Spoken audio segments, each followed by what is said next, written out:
Thank you all for joining us. My name is Joanna Smith-Romani. I'm the co-executive director of the Aspen Institute Financial Security Program. In this altitude now, we all take a breath after saying that. And I am delighted that you chose, out of all the things you could be listening to this morning, this really important conversation about breakthrough equity and building inclusive wealth opportunities in the US.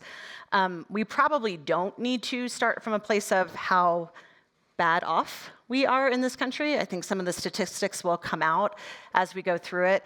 But let's just say we're on the wrong track, that we're seeing historic levels of wealth inequality. It is most certainly worse if you are Black, Latino, Native American, certain Asian groups.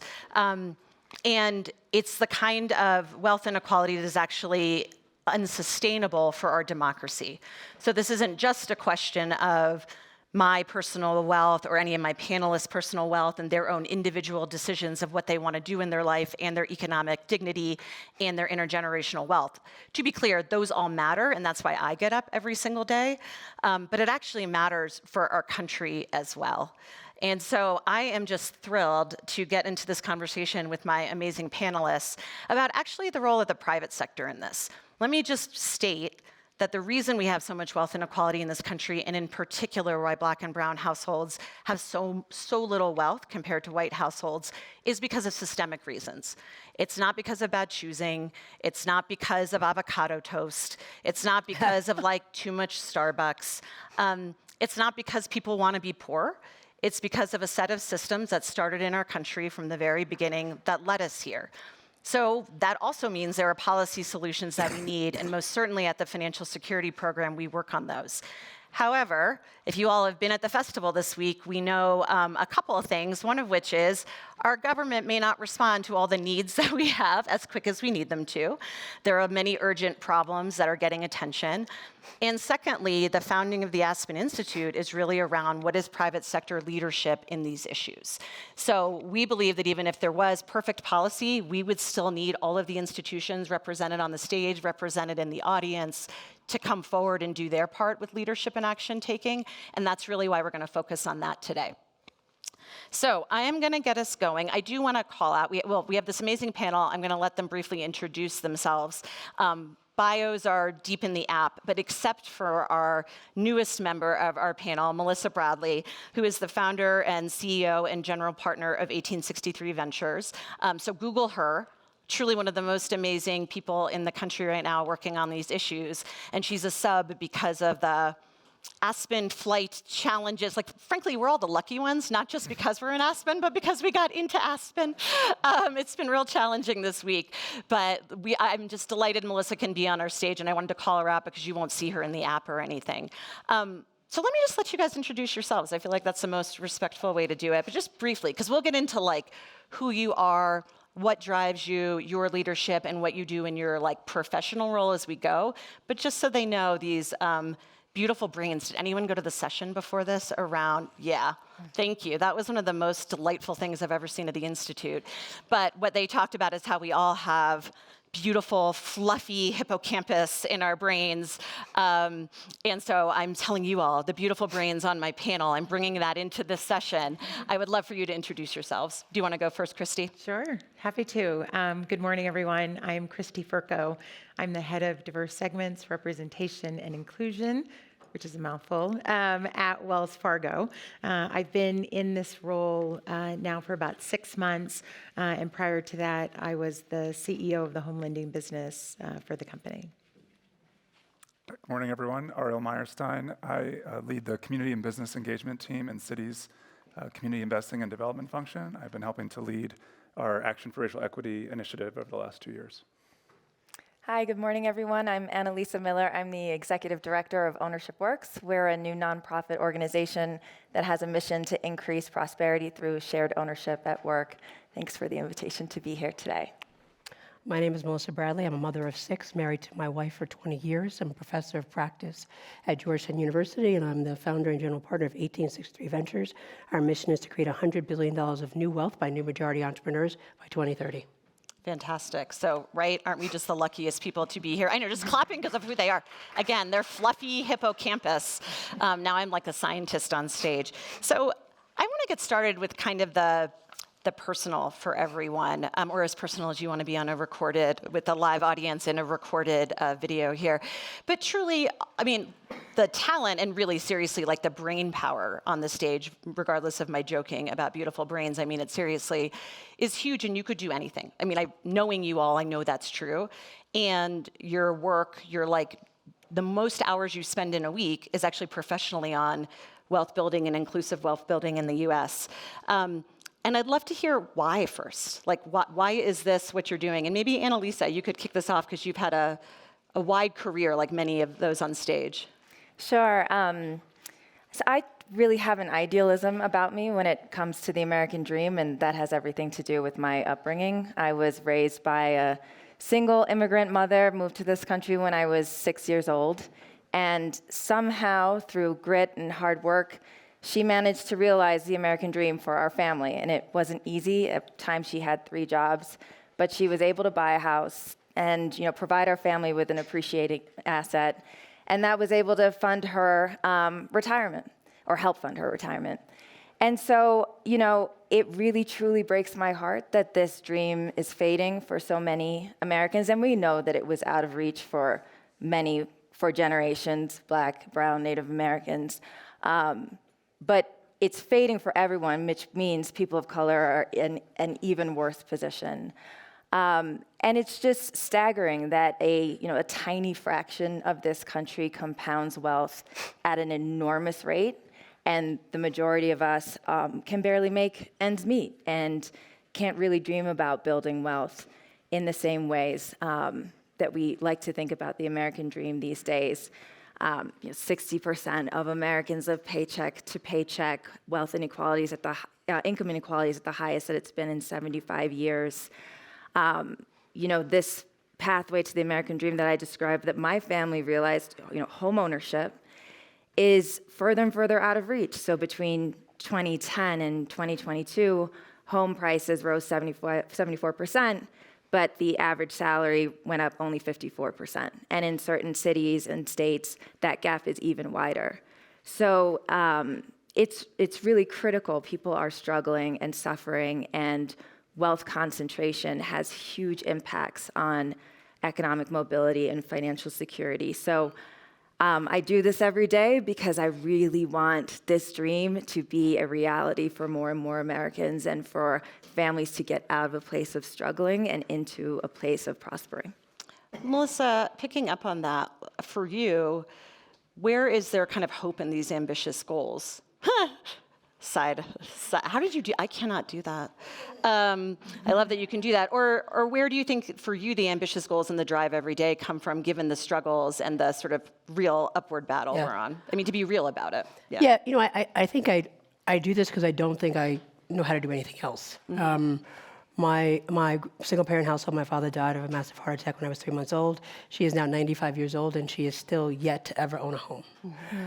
So I am mindful that I am a generation better off because she cleaned houses on the weekend and worked during the week, but I worry that my 6 kids will now be worse off than me.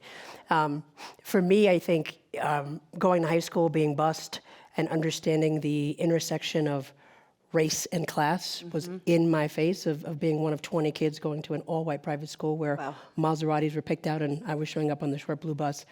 And understanding what that means and the impact and how people grow up around having a self-esteem and a sense of self-worth, and understanding what is possible, and having my high school tell me I will never get into Georgetown University. And then to be accepted early decision and be like, fuck you. But the reason that I do this work is because it is the consistent and persistent micro and macro aggressions. When I started my first company, I was a finance major, top of my class coming out of Georgetown. I wanted to start a financial services company after working in corporate America. And I went to the SBA, and the woman told me, you will never be successful because you have 3 strikes against you. And I was like, well, if it's only 3, I got this. And she said, well, give me 10. You're Black, you're a woman, and I have no precedent for Black women who've been successful in financial services. Wow. 36 months later, I sold the company. But when I came down in the elevator, I said, if I ever get to a point in my life that I can make sure this happens to no one else, that's right, I will. And so as soon as I made money, I became an angel investor. And then I helped other entrepreneurs, and now we have a family of venture capital funds. And the reason that I say this is because This is about the private sector. Yeah. Right? It was very clear to me that a governmental institution was not there to help me. Yeah. That it true, because it is a composition of people, it had an inherent bias. And having the privilege to work for President Clinton and President Obama, I learned that policy can be a lever, but we have to be careful of the message it sends. In the conversation last night, for example, we oftentimes say government should do more, and I'm with you, but we have to be mindful of the signal effects that it sends when there's too much subsidy, because then you've basically said to me, I am not worthy. Right. All the grants that have gone to black businesses have now sent a signal that they are not worthwhile because they have been unable to prove that they can make it, because the belief is they only made it because they got money. That's right. And so I do think that there is a key role that businesses can play, and we had this conversation at lunch of how do you make this a business as usual conversation. I don't have this conversation because I'm black and I'm gay and I'm a woman. I have this conversation because I'm a finance person and I recognize the demographic shifts that are happening and where the seats of power and the economic well-being exist. And people say, well, you're anti-white. No, I'm a pro-realist to recognize that significant amount of wealth is not going to last in perpetuity, and the folks who actually hold up the infrastructure of this country look like me, and we continue to marginalize them. Are you not concerned around your own economic safety? Well, that's right. Or have we gotten to a place where you're allowing fear to override that? And I will just say this, and today was another ding that the government is not here to help, but driven by personal motivations, that you have now created another barrier by which the American dream is achieved through education, by saying you will fail to understand that the GI Bill did not exist for black and brown people. You will not own that you had intentional policies to make sure that me as a black person, you brought my ancestors over here, I would never be whole, to now then say, I'm going to preserve that my safety as a white person is more important than your dignity as an American citizen. That is shameful for this country today. And of course, Melissa's referring to the Supreme Court affirmative action. They rolled case back that just affirmative came in action. today for. I doubt any of us haven't heard that. I mean, my phone was blowing up this morning about it. If you turn on any news channel, so. even Finance Channel Yeah. talked about it. Go CNBC. All Yeah, right? well, I'll mention there is a conversation later today about the Supreme Court, and I think it's going to be the packed one in Pepke later today to hear just sort of the analysis across all the decisions, and all of it seems like we are not a sector alone in a bubble. We operate within all these other systems and political decisions, and so thank you for bringing that in. Christy and Ariel, you guys are doing the same kind of hard work and personal story journey work that Annalisa and Melissa already talked about, but you're doing it in like big institution, not quite government that Melissa's worked in, but big, massive global institutions. And so I'm wondering, if you could share kind of your personal motivation, because it is harder in different ways, I'll say, right? You have different kinds of challenges within different sized institutions. Maybe you want to share a little, Christy. Yeah. No, happy to. So mine really goes back to when George Floyd was murdered, actually. And I was the president of mortgage at Flagstar Bank in Detroit, Michigan. And we had a series of murders of Black people on the streets of our country. And I'm optimistic by nature. And that was a hard week for me, because for the first time, I think it was just such a culmination. And for the first time, I was really struggling with this dichotomy of my own life, which was feeling incredibly blessed for the opportunity and privilege that I had been kind of given and living, but yet being really clear that my Blackness made me uniquely vulnerable in this world in that moment, and struggling with how to reconcile those two things. And as a woman of faith, I was on my knees much of that week just praying about, what do I do? What's my role? How do I reconcile kind of this conflict I was feeling? And I just kept hearing housing, you're where you need to be, it's housing, it's housing. And I also just kept hearing big. And crazy, 1 week to the day of George Floyd being murdered, I got a call about the job at Wells Fargo. And it was to come and be the CEO of the home lending business. And I was like, okay, God, that's big. Wells Fargo's mortgage That's company. like a directional. Yes, that's really clear. Wells Fargo is the largest bank lender in the country. It was 10 times the size of what I was running at. Kind of Flagstar, came in 30,000 people to lead the mortgage company. And In my interviews, when people asked, well, why do you want this job? I said, I want to put more Black and brown people in homes. Yeah, it's And one of the I said biggest that wealth asset in the country. unequivocally, yeah. And everyone that I interview with, including our CEO, Charlie Scharf, said, great, then come do that here at Wells Fargo. We'd love that. And that was surprising to me because I thought I was being all bold and courageous in my interview, right? Like, have don't I got an pick answer for me, you? 'cause here's what you're gonna get. And true to their word, I came in and it was all about, really starting to be intentional about the fact that homeownership is still the largest wealth building asset that many people will ever have. Yeah. And it not only changes individuals' lives, but it has this opportunity for generational wealth. Yeah. And so I looked at our processes at Wells Fargo and what did we need to do, and how did we need to just continue to lean into putting more Black and brown families into homes. And then was fortunate enough last November, Charlie came again and said, you've done so many great things in the mortgage company, can you come do this across the whole company?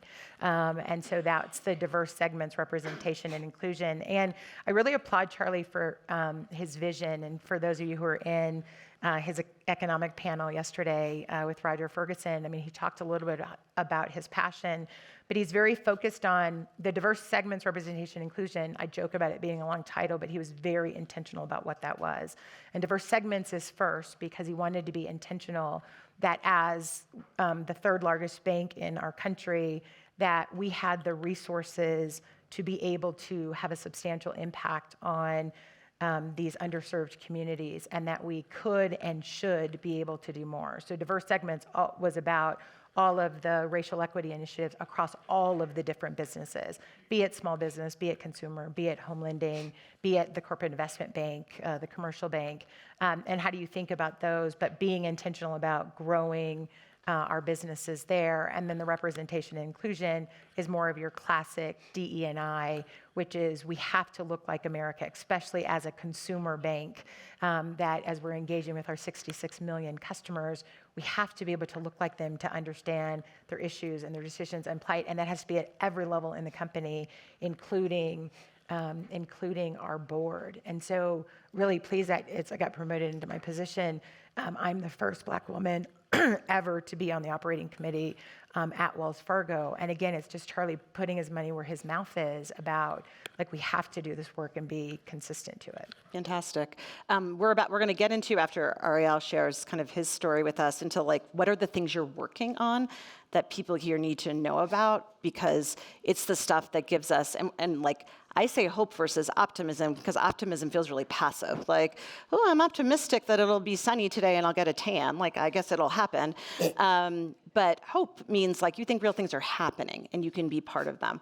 So I want to know what they're hopeful about in terms of the work that they're doing, so you guys get real examples of what is in the marketplace right now that is changing lives. But Ariel, I don't think I've actually ever heard this from you, so this is very exciting for me. But like, why this for you? Yeah, well, so I would say, look, I don't share, I would say, a similar upbringing necessarily to others on the panel. I grew up a very, comfortable, privileged, sheltered upbringing, but I was exposed from an early age to a heritage and a faith tradition that really focused my attention on social justice, and my whole life since middle school or high school has been focused on that. It's taken lots of twists and turns. I've been very fortunate at Citi.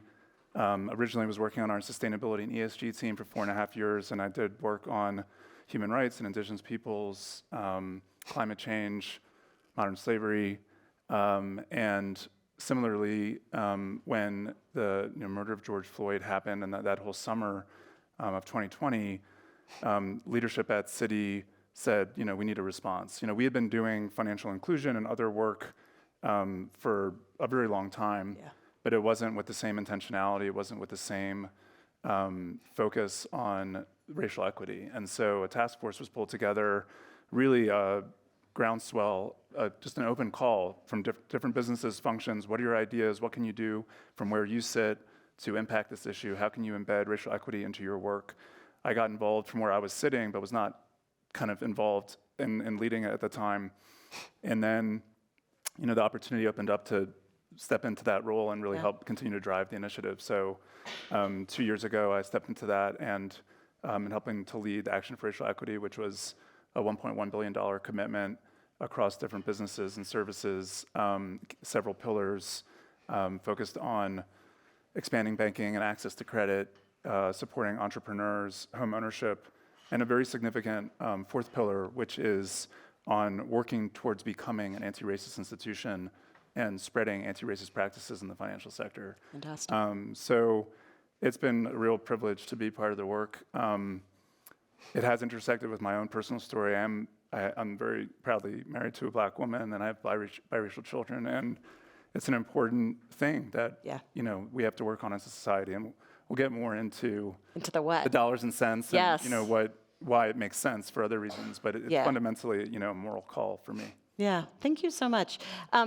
I want to let folks know, so part of the reason we wanted to do this panel this week, besides the opportunity to get a much broader set of listeners here who are at the Ideas Festival, is because the Aspen Financial Security Program, again, I'm going to take my high altitude breath, we just released a really important piece that you can scan on your tables here, which is our new wealth agenda, and it's really our call out about how we build a more inclusive set of wealth opportunities in the U.S., and very specifically, how do we 10x the wealth of the bottom 50% of households and Black and brown households by 2050? So there's 8 different objectives in there. It ranges from financial stability and resilience to home ownership, retirement security, Annalisa brought up earlier, startup capital for life, which is sort of baby bonds and investment, all the way to de-risking investments and asset protection. But to Ariel's point of all this money after George Floyd that was dedicated, donated, used for PR purposes, we really need our country to be far more accountable by numbers. How does a household balance sheet look different at the end of the day such that someone can manage the economic needs in their life and have intergenerational wealth? You'll find it in this report. But I want to start getting into the weeds of what these guys are doing that informed our work. And you brought up entrepreneurship, Ariel, and so I would love to go to you, Melissa. There's that's the idea that there's wealth building opportunities through entrepreneurship and small business in this country is not new, but what I'm really excited about is work that you're leading with others, including Samantha Tweedy, who couldn't be here. The flight gods did not look down on her the way they should have. But I'm excited you're here because you're also working with her on this around what's sort of called now responsible entrepreneurship. And what does that mean for you and your fund and for how you think that'll bring, again, household balance sheet, accountable wealth building in families? Yeah, so let me say this. I wear many hats, but I have one goal, right, which is to reverse the destructive impact of capitalism on people of color. So there's a few things. So as a professor, we do a lot of research. We just completed a literature review on Black and brown entrepreneurs and understand that how that data has led to a declining narrative. That ironically under Nixon, there was a promise of really being inclusive of Black entrepreneurship as a means of building up the entire country. And now the narrative has devolved to they need to be subsidized. They're never going to be successful. And so really spending time on focusing on data, we're standing up a community of practice with support of Walmart, Comcast, and Bloomberg to really be able to foster the academic community and take off the shackles of how that business model works, say how do we really get data that is relevant and can be applied. The second thing is that at 1863, we have recognized in our most recent research studies that one, it costs at least $250,000 more for a Black entrepreneur to the same exact company as their white peer because of direct and indirect racism. But more importantly, where we know that 50% of all businesses fail within 5 years, Black and brown businesses last at least 8.5 years, but that longevity has no correlation to wealth, no correlation to access to capital, and no correlation to increased revenue, which means that you have people who are, so when the statistics showed that almost 50% of all Black businesses fail, I was like, that's a lie. What happens is I'm running a food business, so I'm running the business 1 week, and then I got to drive Uber the next week so I can get my inventory. And so the naivete of what is the cycle of a Black entrepreneur compared to a Mark Zuckerberg type. So we want to really now talk about responsible entrepreneurship. I want the wealth accumulation, but I'm mindful that I'm not wealthy because I was an entrepreneur. I'm wealthy because I had 2 exits. It had nothing to do with me running a good business. It had to do with the economic model of being able to sell that. We don't want people to go into debt to have this American dream if I can be a business owner because it's just not fair. The other thing that we are doing with BEA and with Wells Fargo is that we're standing up a $50 million fund, of which we have over half committed, that will support Black entrepreneurs specifically from seed plus to Series A. So again, we had this over-index of $500 billion going to fund managers, but most of it went to fill the friends and family gap, which was great. And so you have a lot more Black GPs, but no one then thought of the longitudinal continuum to get that exit. Right, You like then what do you need need next? seed plus and Series A. And with the demise of SVB, literally and figuratively, and what that's then a signal that we are then not investable, how do we solve that gap? So it'll be a $50 million fund, sector agnostic, to provide equity investments to get them over the hill and to enter at a check of more than $1 million and then leverage the network of private equity to actually drive exits. And then thinking about like how do you have real wage jobs and those kind of things. Wow. And then the final thing I would say is that I'm a capitalist. I think I'm a new capitalist because I actually care about everybody and not just myself. And so the other thing that a group of us are working on is we just sold a company that was a small business platform. We're building another one. That platform is specifically for women and people of color. So we're doing it again, building it specifically for small business and people of color. And the idea is how do we aggregate data to tell a better story, because we're mindful that data drives markets. Yeah. And so what those folks are saying is great and it's wonderful, but the PE folks and larger institutional investors that want to see the data. So how do we use this platform to drive data around what is the real cost to be a Black or brown entrepreneur? What does it mean to have market access, not just an opportunity to fill an RFP for supplier diversity, but what does it mean and how do you change those systems? And we've been working that with Target for a long time. So really just looking at a lot of different strategies and obviously keeping my role at Georgetown to be able to have my very non-diverse classes take on issues of racism and privilege in this context of business. Yeah, that's right. I mean, God, I have like a million more questions, but I want you all to hear the Reader's Digest version of the like amazing things they're all doing from their platforms, and then we can also get a little bit deeper. She mentioned private equity, and Annalise said that's like kind of core to your strategy, or I should say Ownership Works strategy for building wealth in a different way, because it's not about, again, an individual ownership and then a buyout and then getting wealth, or the many paths Melissa's really looking at in a much more, I would say, sophisticated way than we've really thought about entrepreneurship before, but necessarily so. Yep. But you have a different model that is focused on kind of shared ownership, and that really democratizes access. And so, like, tell us kind of like, what is that model and how is it working? Sure. So Ownership Works, and we're a nonprofit, been around for 2 years. We had our public launch last year, and we're focused on broad-based employee ownership and shifting from the status quo where a handful of senior executives own stock at the company that they work for to 100% of employees having the opportunity to benefit from the benefits of ownership and participate in the value that they help create.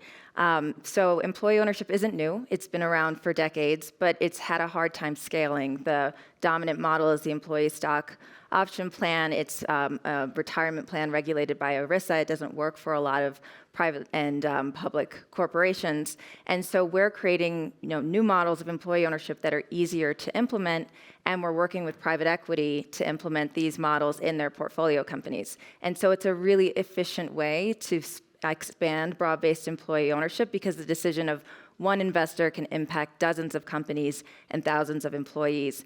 And we really see stock ownership as a really important avenue for building wealth. So it's actually the second largest source of wealth in the country. It was the first last year, but real estate surpassed it with the increase in real estate values. But it's still an enormous source of wealth. Since 1989, corporate equities have increased in value from $2 trillion to $37 trillion.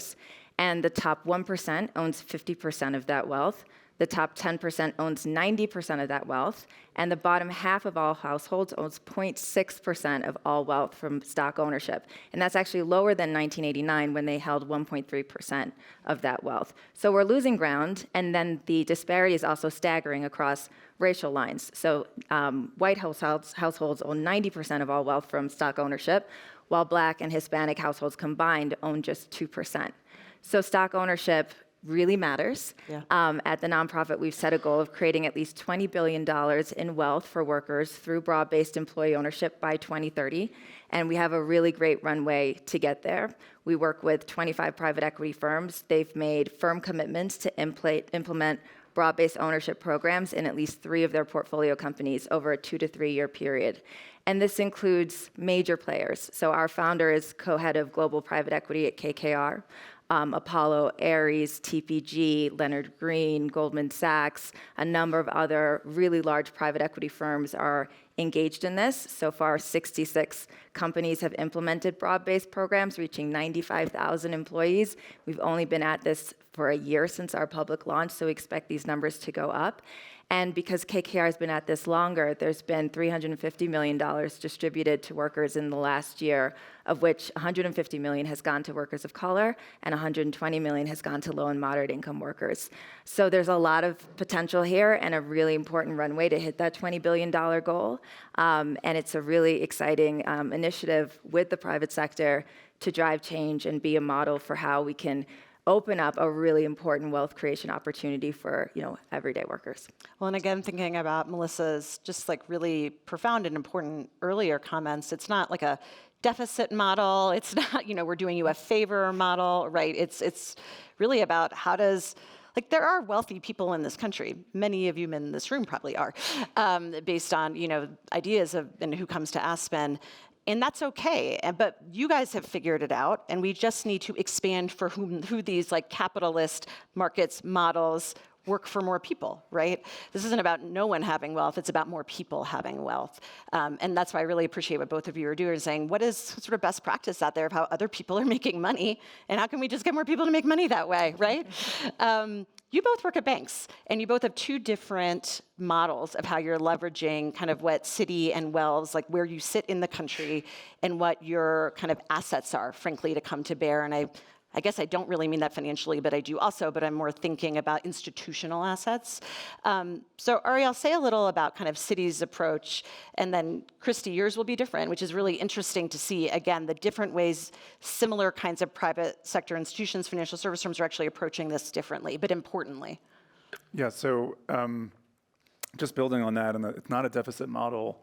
Actually, back in 2020, Citi Research put out a report on the cost of the racial wealth gap, and they had estimated that in the previous 20 years, 16 trillion was missed, contributing to U.S. GDP because of the persistence of structural racism and all of the different facets, whether it's income, housing, education, policing. I mean, it was a very comprehensive report, but they also said that back then, if we didn't address these systemic issues, there would be 5 trillion that we would not be able to capitalize on to GDP. So again, it's not to just those communities, it's to our gross domestic product, it's to the economy. So it is about growing the pie, and it's not about taking from others, right? So it is an economic opportunity as well as a moral imperative. And so the initiative that we have launched, it's got many different facets. I can't touch on all of them, but we are trying to embed it more into our business. We did create 2 business teams, one a diverse financial institutions group and a financial inclusion and racial equity group. The former is in our markets business, and it's actually been leading our work with a variety of diverse financial institutions, but principally minority depository institutions, which some of you may know, 20 years ago, there were about 40 of them, Black-owned, I should specify. There are many different kinds of minority depository institutions, but specifically looking at Black-owned banks, there were about 40 of them 20 years ago, and now we're down to under 20. Citi has been working with nearly all of them.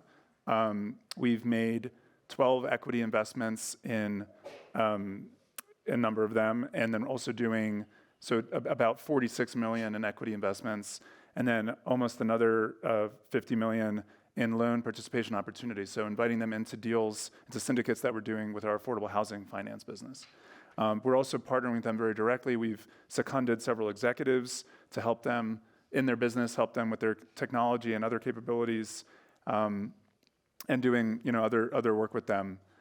So that's kind of one body of work. We've also created a platform called Bridge Built by Citi, which has tried to simultaneously expand access to credit for small companies that don't really have anyone but maybe their local bank down the street to deal with, and at the same time also expand deal flow for local and regional banks. So the platform, we don't we're not putting any capital into it other than having created it, but essentially has 70 or so local and regional banks on it.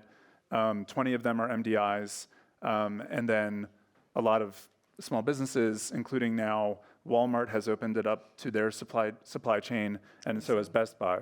So our approach, and I'll maybe cut it off there, but just to summarize, our approach is much more of institutional. We're trying to build the ecosystem. We recognize that MDIs, specifically Black-owned banks, do a better job of lending to their community than other banks have historically. So we're empowering them to do that work. They know their customers, they know their communities, and we're trying to empower them, invite them more into our deals and to promote them and to get them bigger slices of the economic activity. We're doing the same thing with the Community Development Finance institution ecosystem, investing in them, trying to enhance their ecosystem so that they can scale and do more of their work with their clients on the ground in their communities. So it's very much partnering with them to do the work that we think that they can just do better, frankly, than we might be able to by ourselves. Right, and using your assets, your capital, and your technology and infrastructure to build their ability to go bigger and scale more.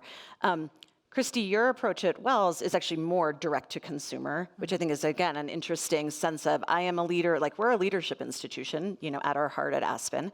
And all of us right now, I hope sitting in this room are thinking to ourselves, what is my platform, right? Like what do I sit on top of? Where are my influence? Where's my best way to contribute and really leave a legacy around this important work?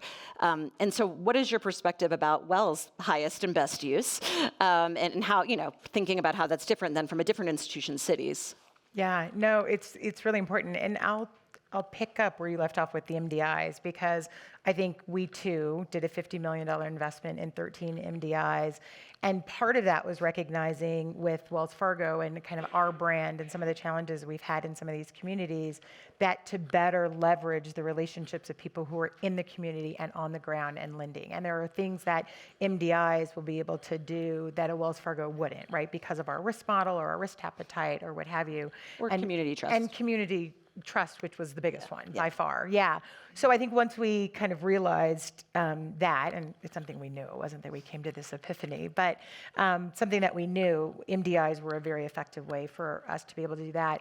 But we also looked at it kind of organizationally. And so the organization structure. So I talked about, when Charlie came in and created this DSRI position in 2020, he was intentional that it sit on the operating committee. He was intentional that it be a business position and not your classic kind of HR, DE&I.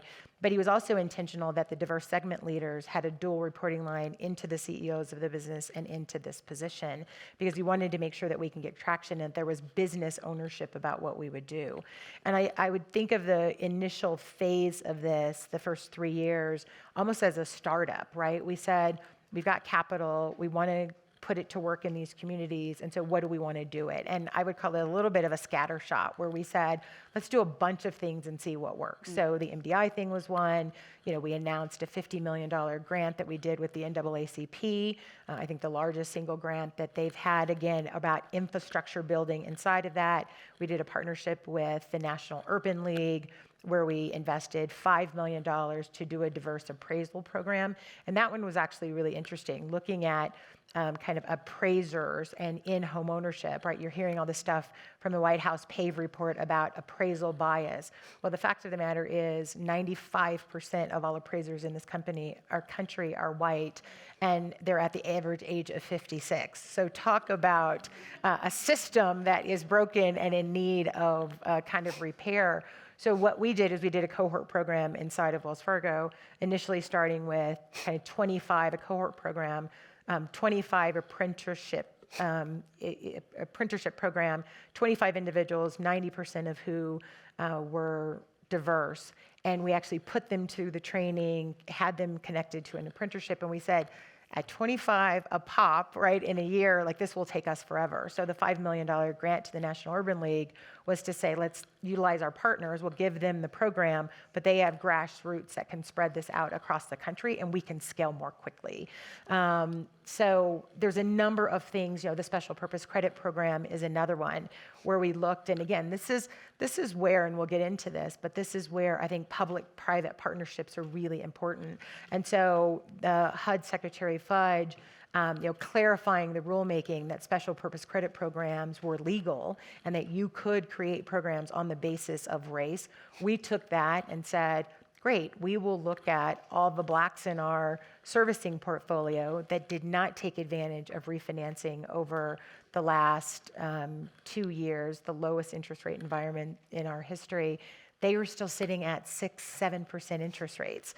And we took $150 million and said, we're going to buy down your interest rate. We selected 3.75%, which was really interesting when the interest rate environment went to 7%. And I'm writing down mortgages to 3.75. That's kind of like, okay, how am I hedging that portfolio? But wrote that down to 3.75%, paid for all of the closing costs. And, as of, actually, look, this morning, we're about to hit the 3,700 families that now have successfully funded new loans and are sitting at those interest rates in this environment. I just want to pause for a second on that because I don't know how many of us have mortgages in the room, but if you do, you know what a big deal this is. Like in terms of that's thousands and thousands. It's like money every month, but it's also like value in your home already, right? That's so exactly this is like no small deal. Yeah.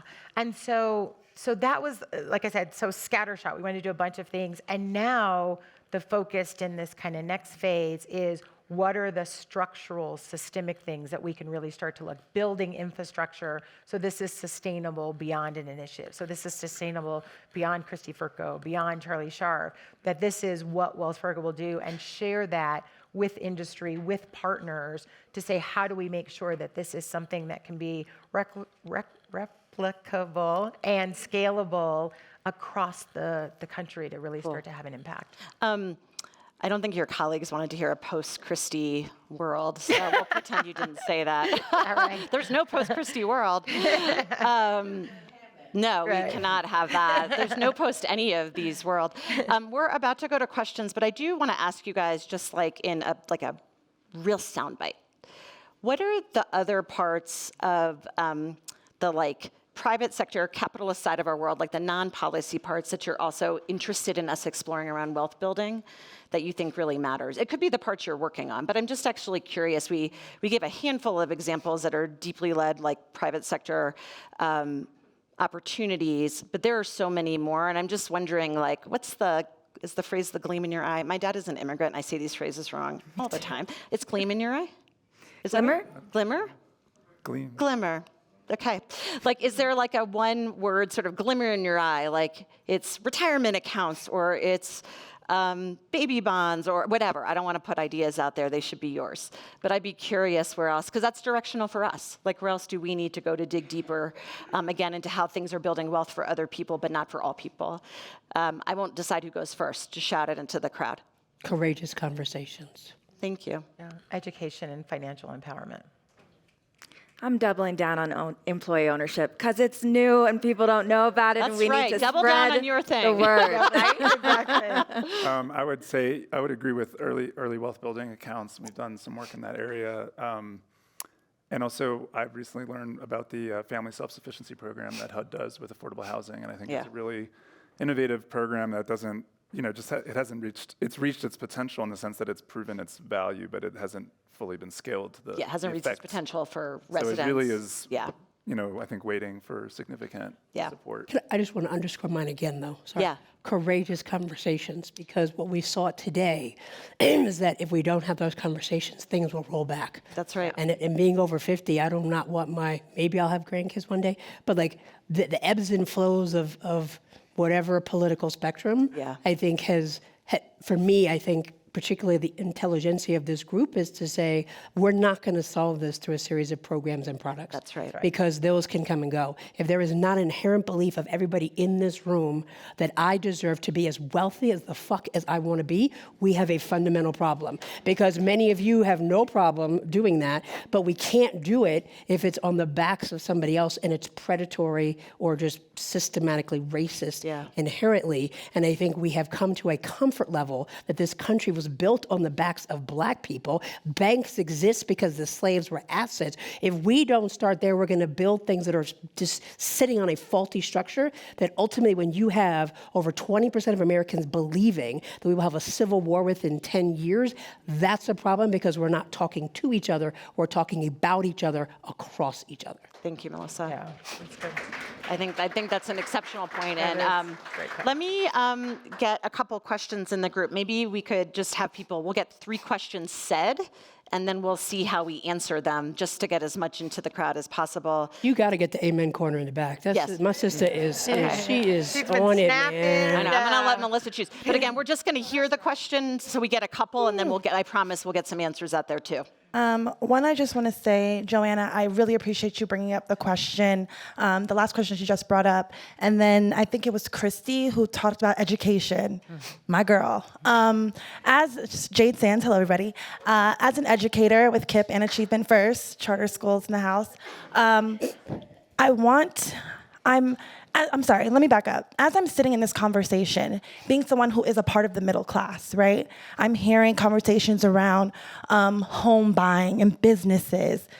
We might not have access to those things, correct? And so now I'm thinking, how can we implement this into our education system? How can we prepare our younger generations for being financially literate, for understanding what is about to happen when I'm getting out of college, right? Preparing to buy my homes. So that way I don't have any loans. I'm too worried about my loans before I even can think about taking out another one for a home, and I have to pay my school loans because I went to a school that I couldn't afford and I didn't get a scholarship for. So I had to take out a loan for that, and I didn't have any help. So before I can even think about buying a home and starting a business, I'm already at a deficit. Yeah. So what can we implement for your vision of education? What does that look like? And is it possible or to start that within the next 5-10 years? Amazing, thank you. So let's get a couple more. That is such an important, by the way, you're at a financial deficit, not a personal deficit. Your bank account looks like we don't want it to, but like none of us, we are all beautiful brains, truly, like they said earlier. Please back there, and then to this woman right there. Hi, I'm Jamal Free, also with KIPP alum, and I work at KIPP Foundation. A few years ago, we decided as an organization that we would support 1,000 alums achieve positions of power and influence. I have 13 years experience in banking, and when I came in, I said, no, we have to add wealth to that. But we haven't really identified programmatically or educationally what we need to do.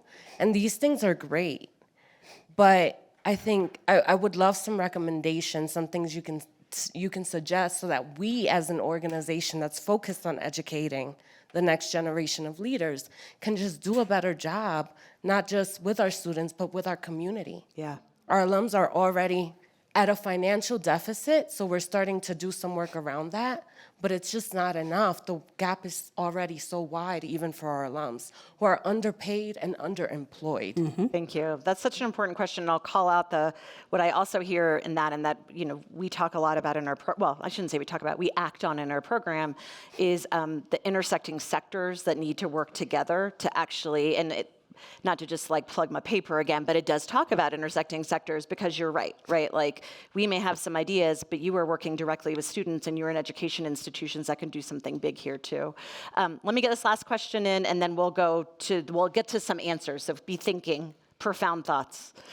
So it's similar. I'm from a public education system in Boston, and what I'm wondering is, in terms of that pipeline and in terms of like the point at which the financial support is most impactful. And so I have teenage kids. My daughter's best friends one is an immigrant from Sudan, one's from Bangladesh, and watching them navigate that college admission process and all of the barriers that are now going to be compounded because of the Supreme Court decision. Yeah. But all of those small barriers around the application fee, around the college board fees, around the paperwork for the financial aid that requires so much documentation that is not accessible, right?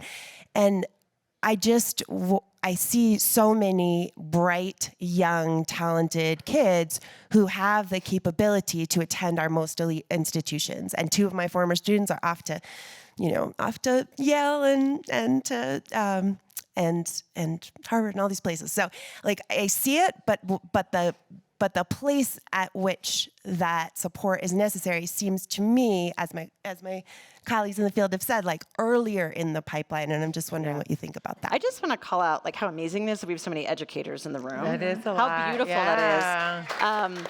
And also what I'm hearing is like a sense of like youth and young people and what are we going to do about that? So let me, Ariel, you want to start, but I suspect we have all these similar questions related and different. Let's try to get some answers out for everyone. So obviously, only a very partial initial response, but City for a number of years has been partnering with municipalities and school districts all over the country to basically create children's savings accounts.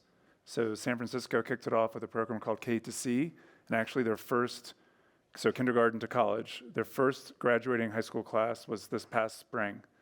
And the basic idea is very simple.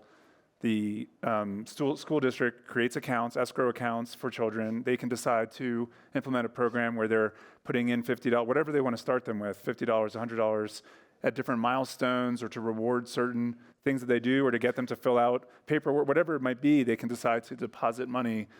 What City has done is created the infrastructure. We created a very seamless online platform that supplements their earlier attempts, which were spreadsheets and other things. And now they have this great visibility of all of these students across their different schools, and they can easily see how much is in every account, and they can watch the money grow over time. And why it's important is that research has shown that the amount of money is insignificant, right? Even as little as $500 put aside towards college creates this mental change in the learner and the family that, whoa, this is a real possibility. I have a college savings account. That's something that could be in my future. So the current number is about 670,000. Those would be not total enrollees, but the number of the population of students in the different cities where we've rolled this out. We have a lot more in the pipeline. Yeah. So I think it's a start. It's not going to address all of the issues, but I do think it's something worth looking into. And the great thing is that anyone can contribute to it. Probably family members, nonprofits, others can supplement whatever funds the school districts are putting in. So I'll just relate it to the early wealth building in our paper, which is our objective 3, because those are also market-based accounts, which then, in the world of Melissa and Annalisa and capital markets and money growing is where wealth is growing in the country too. And so these combined actually could create real investable sums for a young person. Let's talk about, though, the part about you have money, but how do you know what to do with it? Piece of it, which I heard from over there and over there. I'm sorry, can I just say something? A lot of people assume that it's budgeting. Like we'll know how to budget. And I don't think that's what you're saying, is it? No, I'm not. Oh. But I'm just so Yeah. So can I just say, I'm so glad you said that, because to me, it's not a product, it's a process. Right. Yes. And it's really about investing. Information in the capital markets is being used as arbitrage to keep people out. Yes. I had a very wealthy man pay me a lot of money, and I took it. Yeah, you did. To help educate his kids around the financial markets, because his fear was they were going to marry a bum and they were going to lose their trust fund. And I went from everything from checking accounts all the way to spiders. Yeah. Because they knew nothing. Yeah. I'm down with the programs, but we have got to give people a freedom of choice to manage their own risk tolerance.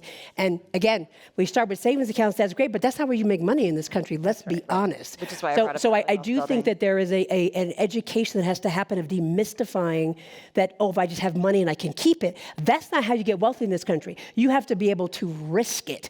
You gotta be, sometimes you're willing to go to Vegas and let it ride, sometimes you're willing to put it in the market, and I think that we have dehumanized and almost criminalized as if people of color don't understand how to make those choices. And so I would just say it's a fundamental education and not the basic shit like add and subtract, but there is no class anymore that says, this is how the capital markets work. This is how I don't pay taxes. This is how I defer income. And I think but that's a power dynamic that keeps us where we are, because there is an inherent belief that there is not enough for everyone. So I'm happy to talk to you offline, because I'm happy to give you that curriculum that I created. But if we do not let people make the decision for themselves, and it's good that there are different programs, nothing personal, but I'm not wealthy because I had a savings account. Well, no, and that's why I brought up early wealth building, because that is market-based. But the idea of investor education and choice. and choice and getting beyond just the budgeting, right? And I don't think that's actually what you were not talking about the budgeting. You're talking really about like financial management practices and skills. Thank you. So I'm so sorry. We are almost out. We are technically out of time, but I'm going to give us five more. Woo! Annalisa and then Christy. I both would like you to respond to any and all of this that's going on that's really important around really access to where wealth is happening in this country. Yeah, I couldn't agree more with the need for education on how do you build wealth. And I just want to make a plug for a company called Stack Wells, run by a black man who is expanding access to the stock market with a particular focus on black people. And he has a partnership with Prudential, and Prudential's made grants of $1,000, and he's working with HBCUs to connect students with these grants to the platform so they can start learning to invest. They can start playing with the money, basically. And so they're learning how to invest in the stock market, and they don't have to put their own capital at risk. So for the educators in the room, you could completely replicate this within your schools and have young people learn how the stock market works. And the return on investment on a college education is like super low. The cost has gone up by 169% over the last 4 decades, and the average wage for workers between 22 and 27 has gone up 19%. And also, we have to kind of get away from this obsession with the elite colleges. They don't even have the highest average salaries. Most CEOs didn't go to an Ivy League. So I think we've got to really teach people how to build wealth. And look up Stackwell, and I could connect you guys with him. He's awesome. Stackwell is awesome, Trevor. Yeah. And I think he's gone, unfortunately. He left this morning. Let me let Christy pop in on her point of view, but I also want to acknowledge how many facts live in Annalisa's beautiful brain. I know. And how deeply impressive that is, because I am unable to retain things like that, and that has been so helpful in the conversation. Yeah, I think most of it has been said. I would just say we also just have to recognize where we are, and it's a continuum. And so I think it needs to start with early childhood education. Let's get this in the curriculum, in the schools. And then there's a bunch of 30, 40-year-olds who don't know how to manage their money, and so there needs to be a curriculum for them as well. So what are the solutions across kind of each life phase? Let's get in the high schools, let's get in colleges. Let's, I just had an idea sitting up here on this panel. We have over 1,000 interns at Wells Fargo. Can we create a quick curriculum before they go back to school as a part of our internship program to get them educated very quickly and started in that program with the captive minds that we have this summer? And then give them $500 to and then give them, open a Wells Fargo savings account with your money. But that's it. And then, but the final thing I'll say is one of the other things that we did was we're partnering with John Bryant and Operation Hope, and we're doing Hope Inside Centers of Wells Fargo branches. And we just had a beautiful grand opening 2 weeks ago out in our South Central Los Angeles location. And one of the individuals that spoke, Hispanic male, 9 months of counseling, and he increased his credit score 96 points. He reduced his debt 150%. I mean, it was insane, the outcomes that he had seen in 9 months just with the education. He lost 35 pounds because he stopped eating out and started bringing his lunch maybe to work. He was less stressed. Right? It was just this whole, and again, that's one person at a time, but there's so many great programs that are out there. But I do think we have to recognize where people are on the continuum. Well, and we have to care about, it's what you said, Melissa, every person matters, and we have to make this possible for every person. I was going to try to summarize, but that is beyond my synthesis capabilities, and there's sort of no point, because it was a beautiful organic conversation that brought out so many important themes of places we've really got to spend our time on around real inclusive wealth building in this country. And I'll just underscore being really deliberate and accountable towards it. At the end of the day, if we don't see changes in a household's balance sheet, by which I mean they have less debt, more liquid savings, more assets, then we're not actually making progress. And so the really great there's some session I think was yesterday called the economy's good and why are Americans so grumpy? And I literally laughed out loud. I was because the numbers at the national level of the economy are not household balance sheet numbers, and that's why we're all grumpy. Right. I just want to say there's a bunch of other amazing innovators here. I see Jay, I see others that are just doing really important work in this space that could have easily been on this panel. So please stay and talk and mingle, and thank you all, truly. Thank you for your work. Thank you for your work, and thank you all for coming.